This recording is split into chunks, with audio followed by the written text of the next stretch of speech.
On today's episode of Pod is Life, we get caught up on the NBA playoffs, break down the latest in pop culture, including the upcoming Ocean's 8 movie, and we quiz Brennan on some historic sports fights. Thanks for listening.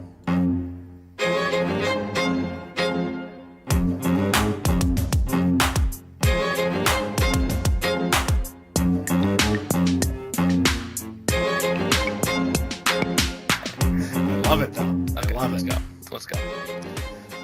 Welcome to Pod is Life, the podcast at the intersection of sports and pop culture. My name is Harry, and I'm joined, as always, by the only man who can save Cleveland's season. Hey, Brennan, how are you? I'm doing great, and I don't think that I'm the only man. I'm watching the Cavs right now, and LeBron looks like he has it under control, so I don't think they need to call in me, considering he's got 20 points in the first quarter right now. Yeah, so we're recording this during a couple of NBA playoff games, and that's really the big thing this week. But a lot of other things to get to. Other sports are still happening outside of the NBA, even though I have been in a bunker just with screens up, replaying over and over again the 8 or 9 playoff games that have happened so far. But other things to get to today. But Brennan, we'll start with the biggest thing this weekend, which was the NBA playoffs have officially begun. And your beloved Cleveland Cavaliers, although they are off to a hot start tonight, did not look great in Game 1. LeBron's on pace for 80 tonight, so I'm not worried. They did not look great in Game 1. I will say that. Losing by 18 at home, Game 1 of the first round in the Eastern Conference is not an ideal situation for LeBron or the Cavs. They shot the ball terribly. There's no getting around it. Jeff Green, I think, had quite possibly the most historically terrible performance of all time. They just didn't look good at all. I don't follow that stat closely, but I'm willing to concede that I think you're right on that one with Jeff Green. Yeah, he was god-awful. I don't know why he was on the floor. I don't know why Tristan Thompson only played a minute unless it was Ty Lue is part of the Kardashian clan. And Kyle Korver didn't play a lot. I think that you need to slide Larry Nance into the starting lineup. Ty Lue just might be getting exposed as not a great coach. I think there's a couple of those, and we'll get into that as we kind of break down all these matchups. But I think that's something that you can start to see. It starts to unravel a bit where over the course of 82 games, you get a lot of these opportunities where you're playing a team at the end of a road trip or on the second night of a back-to-back, and whether whether team A is just they're kind of done, or somebody's out or injured, and it's one game out of an 82 game sample. But when it comes to the playoffs, you have a full couple of days to get ready for the game, and then after Game 1, you get all of the attention is what did we do wrong, what can we take advantage of the next game. And so I think there are a couple of coaches, Lou in particular maybe, that are being kind of exposed as not the best tacticians in terms of strategy and how to get the most out of their lineups or their matchups. And I think that, the guy that always gets brought up, and I think it's very obvious right now in the Raptors series, Scott Brooks has always been criticized for not being able to adjust in playoffs. Because obviously when he was with Oklahoma City with Russ and Kevin Durant, they never really came to the pinnacle that everyone thought they should. And I think on the flip side, you're seeing the greatness of Bradley Stevens. Yeah, so let's start actually in the East then. And so Brennan, we're going to go through all of the different playoff matchups quickly and where we stand today. But it's so hard to do playoff NBA analysis, one, because everything keeps changing, and it's hard and it's easy to fall into the pitfall of overreacting. And I think it's, as somebody that listens to sports radio on a really regular basis, my favorite time of year is the Game 1 overreaction, quickly followed by the Game 2 overreaction to the initial action. The way we're going to tackle this is we're going to go through each of these pairings in the East and the West, and we're going to say who we think is going to win and how confident we are in that pick. And so not really the whole meta analysis of how many games and kind of breaking it down, but let a little higher level, because there are so many different things that can happen. And so let's start with your Cleveland Cavaliers versus the Indiana Pacers. Game 2's on as we're recording. How confident are you, or who do you think is going to win, and how confident are you that they win? Cleveland, 9.9. 9 out of 10? 9.9 out of 10. Yeah. Okay. So if they lose tonight, I will say, though, that I don't trust their defense to win 4 out of the next 6. So they have to win tonight. But I'm watching LeBron drop 20 in the first quarter right now, so I feel very confident, and I'm going to keep it at a 9.9. Would you say that this is a must-win or a can't-lose game, too? Can't lose. Can't lose. I would agree with you there. What if, let me pitch you a scenario here then, Brennan. So game 2 is going on right now. Regardless of what happens, we transition, and what if the Pacers are able to steal one in Cleveland? So we saw in game 1 there are glaring holes in Cleveland's defense that the Pacers were able to take advantage of a few different ways. I was kind of surprised. I'm curious what you think. I was surprised at how the Pacers actually matched up with the Cavs. I thought the Cavs would have the advantage with using Kevin Love on the perimeter to take Miles Turner and Sabonis away from the paint where they normally live. And instead, the opposite happened where the Cavs got beat up on the inside. So what if, in this hypothetical, Pacers steal one in Cleveland, and now it's 2-1 or it's 2-1 or even if it's 2-2, how do you feel about about having to have this team, this Cleveland team, actually play defense in a meaningful game 6 or game 7? Well, I think it depends on who they have in, because Tristan Thompson played like 2 minutes in game 1, which Tristan Thompson has not been the $18 million man or whatever he is that they signed him to when the salary cap jumped. But at the same time, Tristan Thompson has more athleticism and can bang inside better than Kevin Love. Now, Kevin Love brings a lot more to the table than Tristan Thompson, but you have to play Tristan Thompson if you want to compete defensively. You have to let Larry Nance Jr. be on the floor for a significant amount of time inside, because then you have the capability to switch the high ball screen to kind of slow down Oladipo on his drive and penetration off the high ball screen. And at the end of the day, I mean, Oladipo, if he pulls up and hits an 18-footer every time on that switch, you live with it. Mm-hmm. But I think that when it comes down to it, you have to have those guys playing more meaningful minutes. And back to my Jeff Green gripe, I think he's the one that suffers the minutes getting taken by Tristan and Larry Nance Jr. Yeah, I think you can live without Jeff Green on the floor for meaningful stretches. Yeah. Yeah, I'm a little bit closer to a coin flip though than you are. I think coming out of game 1, even if Cavs take game 2 back on their own floor, I think this is still much closer. I would say like 6 out of 10 chance that Cavs win. I've convinced myself after looking at the bracket and after all of everything leading up to the playoffs. I've resigned to the fact that you could tell me any possible combination of outcomes happen in the East, and I would believe you. You could tell me it's Pacers, Heat, Bucks, and Wizards, and I'd say, okay, I could see a scenario where that happens. Or you could tell me it could be all the favorites, and I'd believe you too. Yeah, I think that it's a toss-up. I think that, LeBron didn't shoot for the first 11 minutes in game 1, so that obviously dictates what the Cavaliers do. I think Embiid coming back completely changes their series, so I would lean more towards the favorites in those two. And then I think you look at, like we talked about with coaches, Brad Stevens and Dwayne Casey are better coaches in those series, and I think that's what takes the favorites over the top. So if I was a betting man, I'm taking all the favorites. But like you said, I'm not nearly as confident as I am in Cleveland in the other series. Yeah, so let's transition into the next series we have here, which is the Philadelphia 76ers against the Miami Heat. And this is tied up 1-1 after. Yeah. Dwayne Wade figured out that he could channel his 25-year-old self in this game, especially in the fourth quarter when it got close. He checked back in, got a great strip steal for a dunk, key offensive rebound that led to a wide-open jump shot, and he really just came out to play. I still think Philly's got a better chance. I think they have more talent up and down the board. I think if you were drafting all the players in this series, you're taking Embiid, Simmons first before you take anyone else.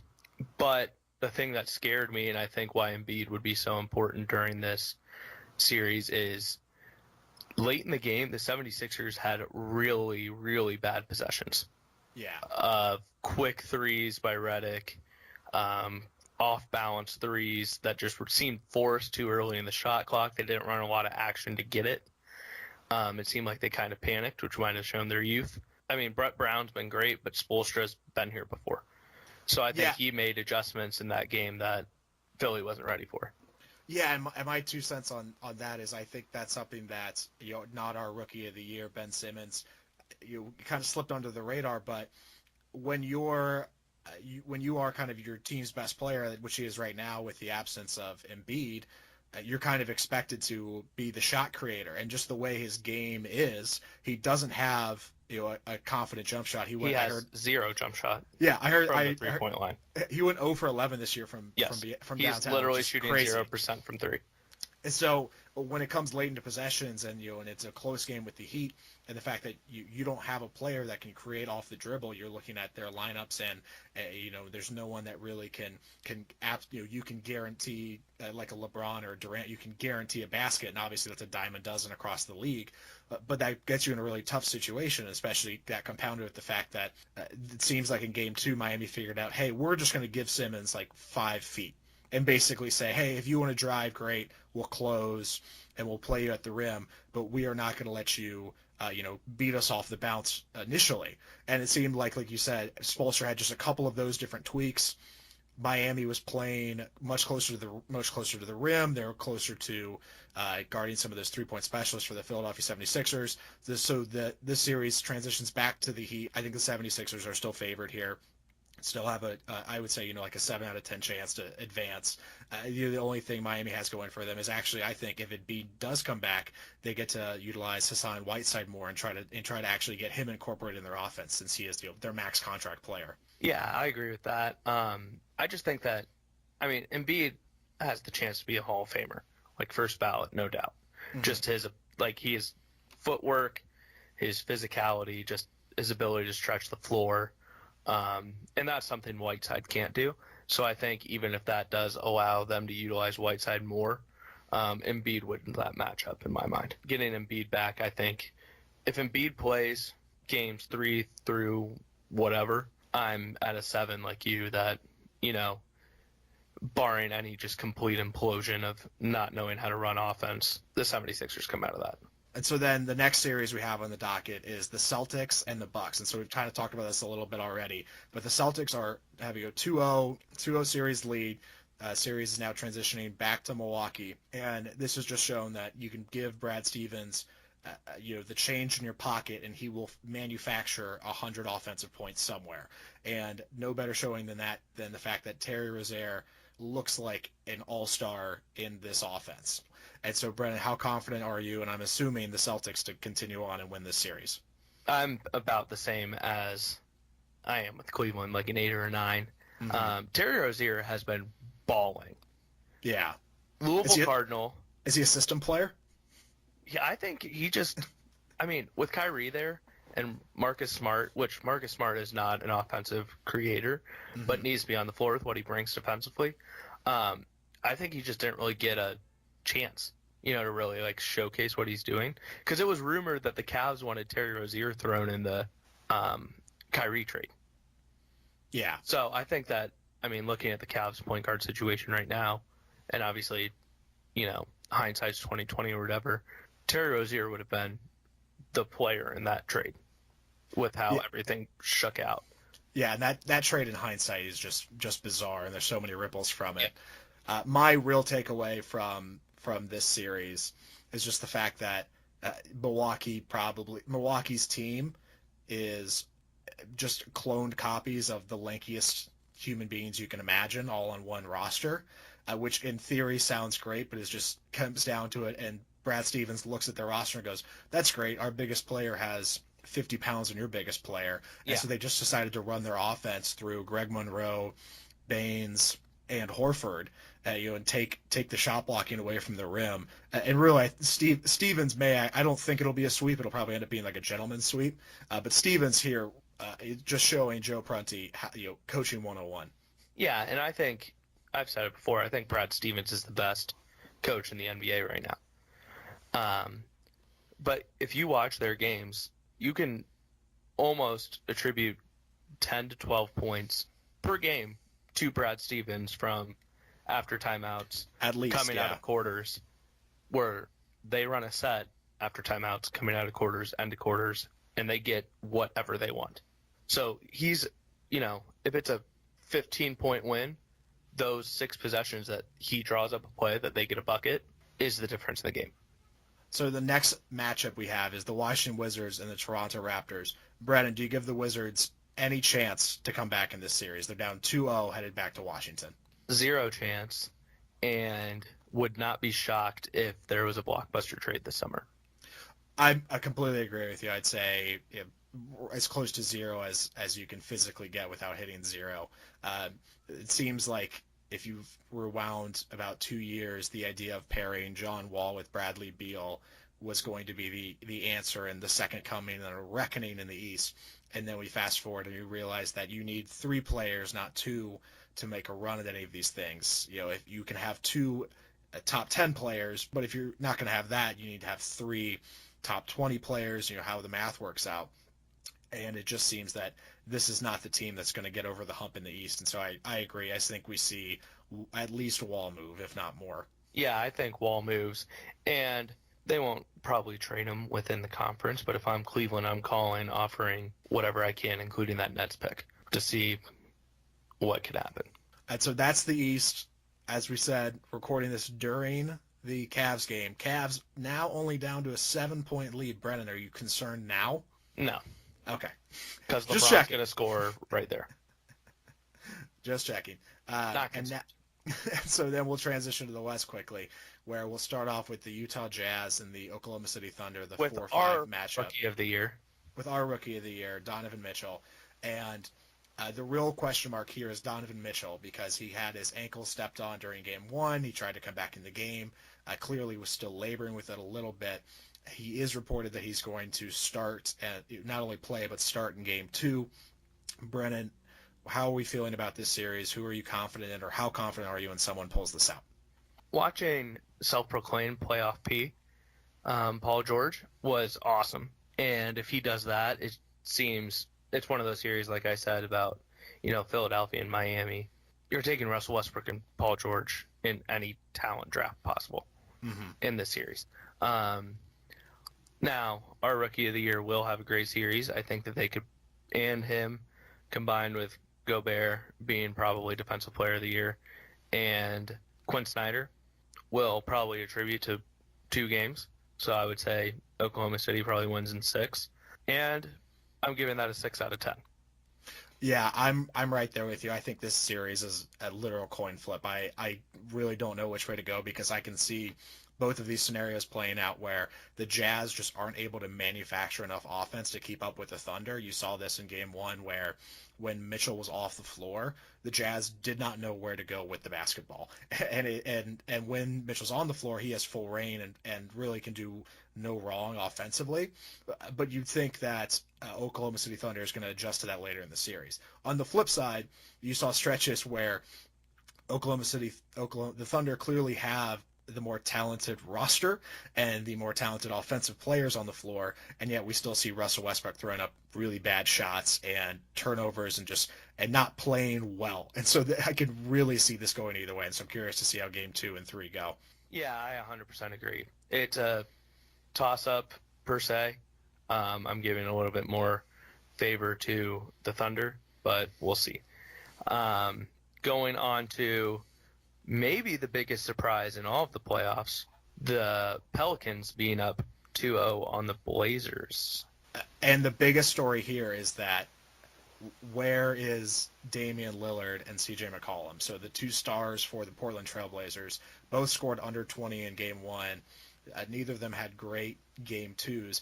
And the craziest thing for me is really that Anthony Davis isn't even beating the Trailblazers. If you're a Trailblazer fan, you're okay with Anthony Davis beating you if he's dropping these 40, 50-point incredible performances, because he's one of the best 5 players in the league. But that's not what's happening. It's playoff Rondo, it's Mirotic, it's Drew Holiday that are beating you. And so that just seems unacceptable to me. And if you're the Trailblazers, you have to think that your next plan is to say, hey, we can't let these guys beat us. We can stop Drew Holiday. We can stop playoff Rondo. We can put a guy on Mirotic and basically force Anthony Davis to have these phenomenal performances to get by you. But already they're so behind the 8 ball that you have to think that The Pelicans probably don't sweep, but I would give them like an 80% chance that they win this series still. Yeah, I agree, and I think playoff Rondo is one of the most interesting players in the NBA to me because you look at last year with the Bulls, they were up what 2-0 on the Celtics before he got hurt, Yeah, and playoff Rondo came to play. Now, what he's doing, he's not going to have a 40-point night, but he's going to be, 15, 8 rebounds, 9 or 10 assists, a guy. And Anthony Davis, I think, I agree with you that if I'm the Blazers, I'm saying, okay, let's just lock down and let Anthony Davis try to go for 60 and 30 because the odds are against that happening. But at the end of the day, Damian Lillard and CJ McCollum need to wake up. this will be a sweep if neither of those guys has a premier game in the Big Easy here soon. So that is, like you said, one of the more fascinating opening round results so far is a 2-0 Pelicans lead. They've still not won but 2 games in Portland. Next on the list we have the San Antonio Spurs against the Golden State Warriors. So not a big surprise here. The Warriors are up 2-0, and the real stories here are off the court for the Spurs, with Popovich being in the news for another Popovich press conference and more reports coming out on the Kawhi Leonard situation, which we've talked about in the past. This series is going how everyone expected it. Even with the absence of Steph Curry, the Warriors are just better than the Spurs and what they're able to put out there right now. And if I'm the Spurs, I obviously am not very happy that the only thing people are talking about is off the court. And this is a terrible look for them, for Kawhi. It's an awful look for him. He's not even with the team. And it really makes you wonder if there's a big shakeup coming there too. More recent reports are that San Antonio doesn't have any interest in trading Kawhi, and really, if this boils, and there's a couple different scenarios that I think this could come down to for Kawhi, is that he truly believes that he is still injured, and he is at odds, and he hasn't disagreed with the Spurs training staff, and if that's really the case, then it's almost something where that should be the narrative, as opposed to Kawhi just doesn't want to come back. If Kawhi, right, and if that's really the case, you could kind of understand. Okay, his people are in New York, and that's a little odd, but you could see where he's like, hey, like, this is my doctor, this is my guy. But if it is Kawhi looking at it and saying, I only get one chance at this Supermax contract, I have 1 year left of my deal, I'm not going to come back early if I'm not 100%, especially to face the Golden State Warriors. So I think, again, like we've talked about, we're going to learn more about the Kawhi situation, hopefully, in the future. But on the Golden State side, when Swaggy P comes to the game in boxers and a silk robe, and JaVale McGee plays a playoff game in grills, you have no chance. There's no chance. I have no over before it started. I have no stats on this, but I'm willing to exclusively report with no evidence that our teams are undefeated when those two things happen. Yes, 100% undefeated when those two things happen. And then moving into the last series, the Minnesota Timberwolves and the Houston Rockets, and so kind of an ugly game one where Houston just eked out a 3-point win over the Timberwolves. How confident are you that the favorite Houston moves on here? I'm probably as confident as any series in this. I just think that, in game one, Houston shot terribly. Chris Paul did not play well. And when you combine those things, that's what leads to a ugly 3-point win. I think that it's just too much at the end of the day for the Timberwolves to overcome. Unless they somehow figure out how to utilize Karl Anthony Towns in a way that he gets probably triple the shots that he got in game one. Because, he only had 9 in that first game. Yeah, so he needs to be shooting the ball over 20 times a game as your best player. And he has the range to step out and shoot threes. Granted, I don't think you want 6 of those 20 shots being 3-pointers, but if he can knock down 2 of those, it's really going to come down to, the D'Antoni style of, we're just going to make more threes than they're going to attempt. So who's going to really come out on top? And I think that's going to be the difference of the series, just the pace and space that Houston has, as opposed to Minnesota doesn't really have the outside shooting to keep up. Yeah, and if you're a Timberwolves fan, that was the formula to steal a game, was to have a bad shooting night, and the fact that you weren't able to come away with a W. Also, one of the more bizarre moments you'll see if you didn't see it. You can find it online. There was a free throw shot where everyone, including the ref, was confused. They was a 1-and-1, and so just a great moment where professional basketball players, who their sole job is to play this game, just not really being 100% honed in, where Karl Anthony Towns gets the rebound and then starts to hand it to the official. The official realizes it and kind of backs away, and there's this half-second pause where everyone kind of realizes at the same time, oh, like, it's live now. And then there's just the chaos of And then Towns you have Chris Paul being Chris Paul, sprinting over and screaming that's a travel to the ref, while Andrew Wiggins leaks behind him for a dunk. And that concludes our first round playoff coverage. So we'll come back next week and see where we're at. But all in all, great basketball so far. So everyone that comes out and trashes the NBA playoffs as the first 2 rounds is pointless, I would say they don't enjoy watching the sport of basketball, because some great games happened this first weekend. Absolutely. So Brennan, next on the agenda is, as always, our pop culture roundup. And so you've been texting me nonstop about The Voice. I still have not checked in on it. It was a big week for The Voice. And thankfully really, for tonight's me, the biggest night, so we're almost a little bit ahead on this. Yeah, but thankfully for me and everyone else, you have been locked in on The Voice. And so, Brennan, I give you the floor. You said that 60 seconds wouldn't be enough. And so let me start the timer. Your 90 seconds of voice starts now. So to catch everyone up on The Voice, we are now in the live playoff rounds where America is voting on who gets to advance to the top 12. So on Monday, all 24 contestants performed live. One from each team automatically advanced to the top 12 based on America's votes. So from that, Bryn Cartelli from Team Kelly absolutely crushed her performance, is going to the top 12. Looks like she could be a real contestant in this show. I'm not a big fan of Team Kelly, but she's the real deal. She's here to compete. Team Adam probably has the most talent, and I think that the winner has a very good chance to come from Team Adam. Drew Cole sang Man in the Mirror. Pure voice, true identity of who he wants to be as an artist. Maybe Wonder is Man in the Mirror a top 5 song of all time. We can come back to that. But he has some good entertainers. Rayshun is going to be a great entertainer from his team. He has good control over his voice. Could see him advancing tonight when we find out who else gets to go to the top 12. On Team Blake, Kyla Jade advanced on singing How Great Thou Art. So that was surprising song choice.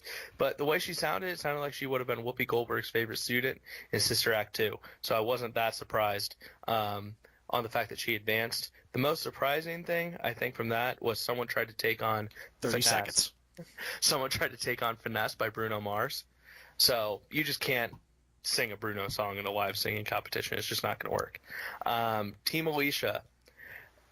2 of my favorite artists on the show are on Team Alicia. One of them advanced in Britton Buchanan. He sang Some Kind of Wonderful. He's a special sound, has a lot of power.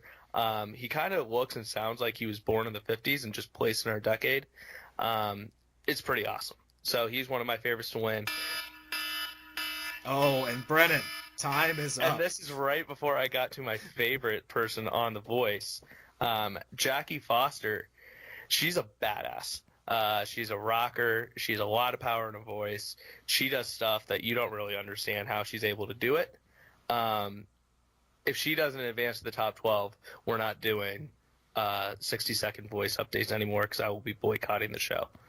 Would you, my reporter journalist follow-up question, Brennan, would you say Team Adam is closer to being a Rockets team or a Warriors team in terms of their talent? I would say is probably a Rockets team because I see a couple of them as being, great in their role, like an Eric Gordon, great sixth man. One of my notes, actually, for one of the guys on their team, Reed, he has great control. Said he has great control of his voice. Don't know if he has enough to win it all. More power than you'd expect. So just that in itself makes it a rocket. Because I don't know if they have enough to win it all. I don't know if they have enough to take down the Warriors. So Jackie Foster was originally on Team Adam, and if she was still on Team Adam, I would say they'd be a Warriors comparison. What was there, a mid-season trade? Did they have a mid-level trade exception? We don't have enough time. We don't have enough time to get through this area. You just got to watch. But basically, they do knockout rounds where they match up people on their own team to compete against each other, and the coach chooses who wins, and then if they want to keep the other person in the battle on their team, they can hit the save button, but then all the other coaches have an opportunity to steal. So Alicia stole her from Team Adam.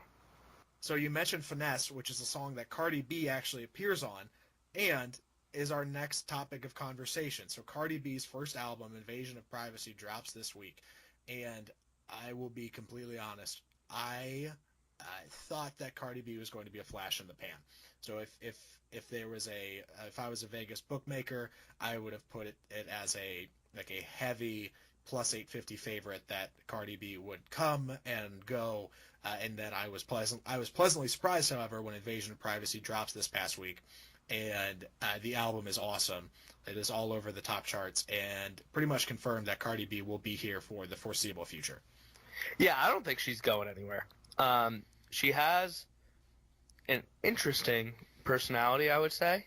Yeah, that's a good way to put it. It draws you in. You don't really know what's going on, but you're intrigued, so you stay tuned. The album itself has some bangers on it.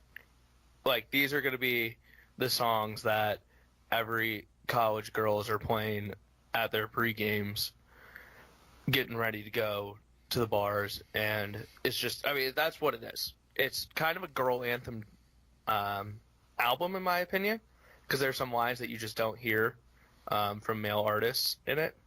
But I think she's here to stay. I think she's new and improved Nicki Minaj. Yeah, and I was honestly surprised that not just that all of these songs hit, but the different notes that she's hitting in terms of there's always going to be a spot in pop culture for the artist that's kind of in the moment, that's twerking at Coachella. Like, that's always going to be a passing thing.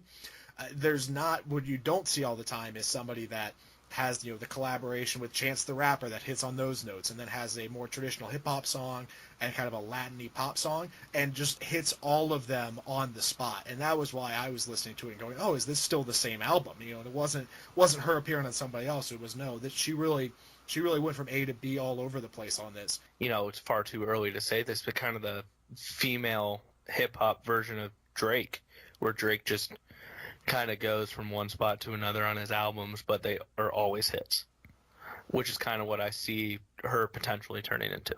Yeah, it's same here. So definitely check it out if you haven't yet. It's on wherever you find your music today. Brennan, next on our list here, curious your thoughts. The live action adaptation of Mulan added a few cast members this week. And so this is a movie that isn't going to come out until 2020, but they're starting to put all the groundwork in. And I was doing a little reading up on this, and I'm just curious your thoughts.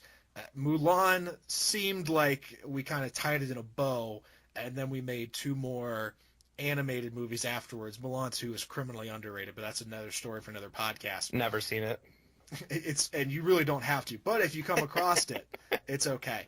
But I just think the degree of difficulty on live action adaptations is so high, and it's so difficult because you have to compare this live action to what people grew up with, and what is essentially, it's kind of an unfair interpretation because it's something completely different. When you have something animated, you have so many different avenues and different ways to express the story as opposed to using real actors. And so, Brennan, how, at a high level, how do we feel about a Mulan remake just at the surface level? Surface level, I think that it would be, I mean, it's a classic. Mulan is part of that era where Disney was putting out hit after hit after hit after hit of animated films. Mm-hmm. So I think that falls into that category. It has iconic songs. It has iconic moments in it. Eddie Murphy was phenomenal. So it had the star power too. Christina Aguilera was phenomenal in the song that she had in it. I mean, I think that, you know, it's a hit. I think that remaking it makes sense. Um, I think that with what they're doing with Beauty and the Beast, the Jungle Book, uh, the remakes that they have had, I think that doing it to all of them makes sense. It's just whether or not it's going to be a hit in how they produce it and tell the story. Yeah, and I think that's where they're going to run into some issues here because a lot of the things that people loved about this movie are actually they're stripping out for this live action. For instance, it won't be a musical. Instead of Attila the Hun being the big bad guy, it's going to be some sort of an evil witch, and so they're taking their own liberties with the Disney version of this story, and so I think it's good. I think because of that, they're setting themselves up for failure with our generation of people that grew up with traditional Disney Mulan, because we're going to go see this and be like, where's the I'll make a man out of you montage? And that's really, like, if they told me that that was going to be in this movie, I would buy my ticket now for 2020. But it seems like that won't happen. Yeah, this is kind of back to our Rookie of the Year conversation. This isn't our villain. It's Yeah, not our not my villain. storyline, not our villain. I mean, I'm still going to be intrigued, and I'll probably still see it. But it's not going to be like I'm dropping everything to go see this right away type of film. Yeah. And speaking of other movies we're interested in, Brennan, how do we feel about the Ocean's 8 movie coming out? So a new trailer dropped this week for Ocean's 8. It is the next movie in the Ocean's 11 franchise, so it kind of exists in that same universe. But in this time, Sandra Bullock will no longer be playing Danny Ocean's wife. Instead, he'll be playing his little sister, who also is a con man robber. So, Brennan, all-star female cast. Kate Blanchett, Sandra Bullock, Anne Hathaway, Rihanna, Mindy Kaling. How are we feeling about this one? I think that the biggest thing I'm excited for is Rihanna in this. Why is that? I mean, I just think that she hits on everything she does. So, put her in a movie, I'm in.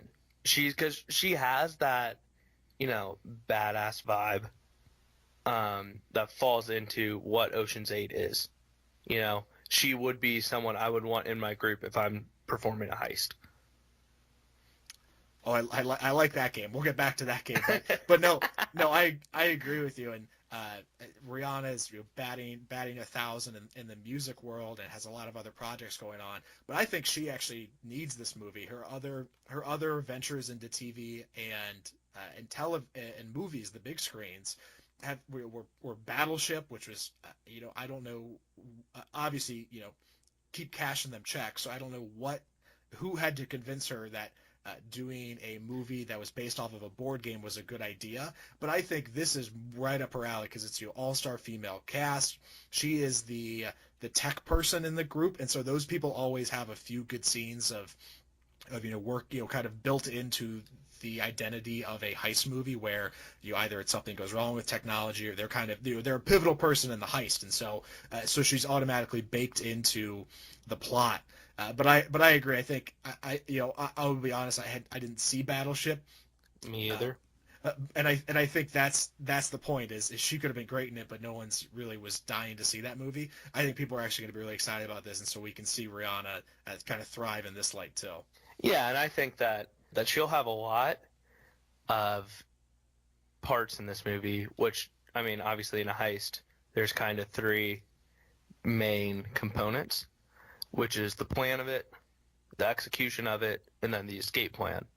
So what's your favorite out of those three? So first off, if on the stock market I could just invest in heist movies, I would be a poor man because I would just put all of my money into that stock. I think I just love the concept of heist movies because immediately you're thrown into there's good and there's bad. You quickly get the grain of maybe you because you spend the entire movie with the heist people usually, and there's so many different ways to tell these different stories, and they also get so creative. And so my answer is I love the escape plans, because I think that's where some of the movies kind of get off the rails, because either that's where things go astray, or that's when they kind of show their creativity, because you kind of go along for the whole ride, and at the end everything kind of comes together and you go, oh, that's how they got away, or oh, that was the plan. And so I think there's the formula for a heist plan, and it's pretty easy to follow. But where these movies really stand out from the rest of their peers is where you see at the end the flourish of, oh, that's how they got away, or oh, that was the plan all along. What do you think? What are you going with? So, before I give my answer, the whole time you were talking about how much you want to empty your bank account on stock in heist movies, got me thinking, where do you rank National Treasure? Is National Treasure a heist movie? I want to give you the floor on this. Yes, National Treasure is a heist movie, because if you had to play word association, I don't know what, I think number one is it's a heist movie because the predominant line from it is, we're going to steal the National Declaration of Independence. And I think, if you're drafting, kind of what this movie is, like, that's one. And then two is it's a Nicolas Cage movie. And three is that it's a rom-com. And I feel strongly about that order. But I think that's a good rule of thumb. If you're trying to figure out what a movie is, it's word association. So with that, it's stealing the Declaration of Independence. It's a heist movie. And I'd throw mystery in there too, somewhere along those lines. But yes, it is a heist movie. It is a very good heist movie. And it has these same elements. They have to plan it. They have to execute it, and then they have to get away, which then obviously, in the case of that movie, leads into more shenanigans down the line. Yeah. I'm a big part of the plan. I think that that's interesting. This could be the coach in me coming out, where I enjoy watching them set up how they're going to do what they're going to do. Obviously, it wouldn't be a heist movie if they didn't execute it. So I think that that's probably third on my tier system here. But I enjoy watching them lay it out step by step. I think that kind of gives you a good chunk of the movie, but also is very entertaining in how they're going to execute whatever they're stealing, whether it be the Declaration of Independence or $100 million or some jewel or whatever. Fair. That's fair. And there's obviously all three of these parts form the puzzle that is a heist movie. But agree to disagree, Brennan. Agree to disagree. I mean, you've always been a escape guy, so.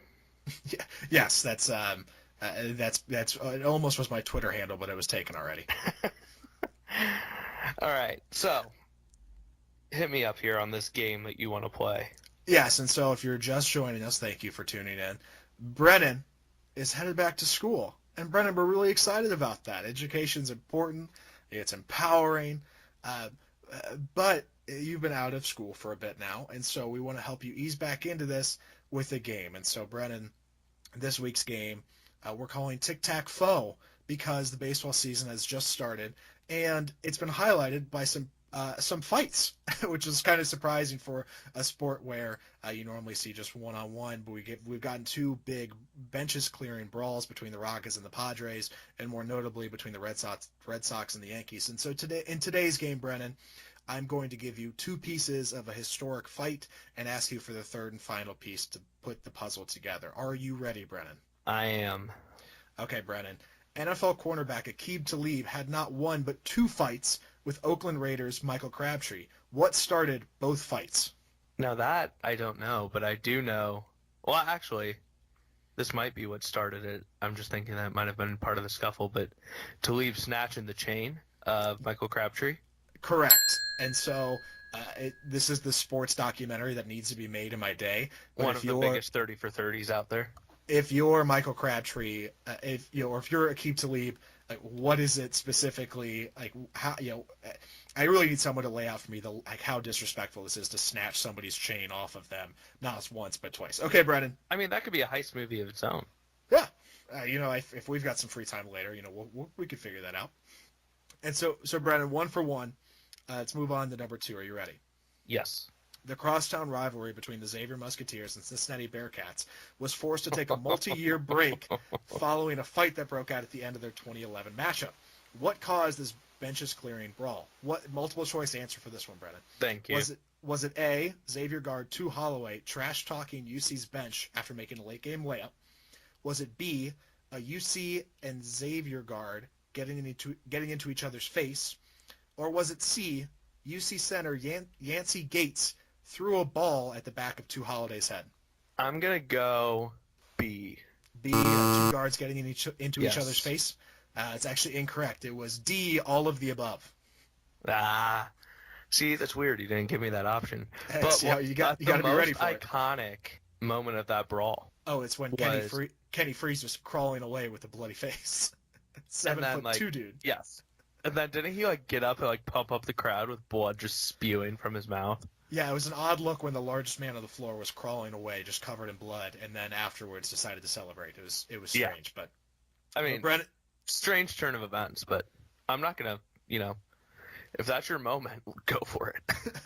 All right, Brennan, 1 for 2. Let's see if you can get back on track here with question number 3. Are you ready? At the worst night in NBA history, the Detroit Pistons and Indiana Pacers engaged in what is now infamously known at the Malice in the Palace. You cannot say that this was the worst night in NBA history. This might be the most defining moment in NBA history of our lifetime, but go ahead. What caused the fight to spill out from the court into the stands? Ron Artest, a.k.a. Meta World Peace, laying on the scorer's table, getting hit in the chest with a full beer tossed from the crowd. Oh, you got a bonus point there because I didn't even expect you to. I wasn't even going to ask for what it was thrown, but yes, it was a drink was thrown at Meta World Peace, also known as AKA Ron Artest. Yeah, the Malice at the Palace. I think that's more on the infamous side than the famous side. I would say it's iconic. Okay, it's iconically infamous. How about that? I mean, that's fair, but I would say that that's defined. That's one of the most important sports moments of our lives. Because of all of the things that have now changed NBA arenas, professional arenas. There's a lot more security, and the interaction between fans and teams now has totally changed from that. I agree. Another important moment, Brennan, in sports history came when Jose Batista was punched in the face in the midst of a dugout clearing brawl between the Blue Jays and the Rangers in 2016. What was the impetus for this fight? Now, I think, if I'm not mistaken, it all dated back to the infamous bat flip in the playoffs when Bautista hit a absolute bomb, stared at it, and gave probably the best bat flip of all time. Yeah, if not best, top 5, yeah, for sure. Now, I will say, I think on that day he was accused of a late slide, but everyone knew really what it dated back to. Correct again, Brennan. So yes, we would have accepted either answer, the bat flip, or on that day it was the slide into second base. Yeah, I mean that bat flip again. Make baseball fun again. Let the bat flip live. That'll be our next campaign. But Brennan, first, your last question. What am I? 3 for 4? You are 3 for 4. So nice. here comes the big one here. The punch up in Patanzi was a bench clearing brawl at a hockey game between Canada and the Soviet Union in the 1987 World Juniors Ice Hockey Championship. How did the officials attempt to end the 20-minute fight on the ice? Do I get multiple choice here? No, you just because I literally have no idea. Brennan, they tried to turn the lights off. I mean, if all else fails, the key word being tried. They could not turn them off. They were unsuccessful, and then when they finally were able to, it still didn't stop the fight. Now, where is the 30 for 30 on this? Exactly. These are the stories we need ESPN covering. And I need my punch up at Patanzi. So, Brennan, 3 for 5, 60%, good enough to stay on as the co-host. Congratulations. I appreciate it. I'll get better next week. That's all we can ask for. Then, Brennan, we come to a close, and I have a little bit more of a morbid closing thought, so I will let you go first. Brennan, okay. What is your closing thought of the week? Closing thought of the week. So we delayed our taping this week because my Columbus Blue Jackets are in the playoffs, playing the Washington Capitals. They're currently up 2-1. Won the first game in overtime, won the second game in overtime, both in Washington. Then last night lost a heartbreaker in double overtime in Columbus. The thing that's most encouraging for me as a Blue Jackets fan is that the Jackets did not sound dejected after the game. They sounded confident. They said, we played almost the equivalent of 2 hockey games tonight. And sometimes the puck doesn't bounce your way. We had like 3 or 4 shots go off the post. So it wasn't our night, but they're still very confident in moving forward, which is extremely important because the Jackets have never won a playoff series, and I think 2018 is our year to do so. So stay tuned to see if I am right. If not, there's always next year. There is always next year. Thank you, Brennan. My closing thought of the week is that Willow, the Queen of England's last remaining corgi, has passed away. Willow was put down at Windsor Castle on Sunday after suffering from cancer. The dog was the Queen's last remaining corgi, a breed that she has owned since 1944. The British monarch is now left with 2 dorgies, which is a Dachshund and Corgi mix. So, Brennan, sorry, I didn't mean to laugh. Dorgy is such a funny word. This is not a funny situation, Brennan. And so, that's such a great name for a dog. I would like a moment of silence from you and I to honor Willow, our fallen friend. Thank you. She was a good girl. She was. As are all dogs. And as a person that will have a corgi at some point in my future, this one just hurts a little bit more. So everyone, make sure that you give your furry friend an extra pet on the head tonight. Yes. Make sure you let them know that they are good dogs. They're all good dogs. I am curious. You're the queen. How do you not just have like a corgi on deck? Well, my initial reaction is that the queen knows that she's getting up there and she might outlive the next one. And with that, Brennan, we'll say goodbye topic. We'll say goodbye for today. All right. Good job, Queen of England. Good job by you, Brennan. Great job by you, Harry. Until next time.